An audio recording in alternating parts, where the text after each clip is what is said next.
এই দেখুন তৃণমূলের এক প্রার্থী কী কাজ করেছে। গরমে ভোটারদের মন জয় করার কৌশল, 40,000 স্পেশাল জলের বোতলের অর্ডার। আর এই জলের বোতলের উপরে কিভাবে কি রয়েছে দেখতে পাচ্ছেন তো, একেবারে ছবি সমেত তৃণমূলের একেবারে লোগো সমেত লেখা রয়েছে এই চিহ্নে ভোট দিন।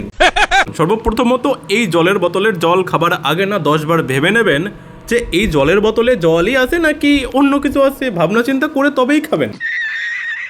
তাছাড়াও এই জল কোথা থেকে কিভাবে আসছে তার তো কোনো ঠিক নাই। আমার তো মনে হয় যে জল আসার পরে না সর্বপ্রথমে আগে এটাকে ল্যাবে পাঠিয়ে না আগে ল্যাব টেস্ট করা দরকার যে জলের গুণমান ঠিক আছে কিনা। সঠিক বলেছেন। না মানে একটা সম্প্রদায়ের লোক আছে না যে যারা অন্যের খাবারের মধ্যে, জলের মধ্যে, রুটির মধ্যে যেখানে পায় সেখানেই অন্যের খাবার হলেই হলো থুতু মিশিয়ে দিতে খুবই পছন্দ করে, তাদের ধর্ম বলে মনে করে। দেখা গেল যে যেখান থেকে আসছে সেখানে এরকমের কান্নামা করা হয়েছে, সেটা কেউ জানতেও পারলো না, সবাই মনের আনন্দে এই জল খেয়ে নিল। ये बड़ी अच्छी बात कही आप।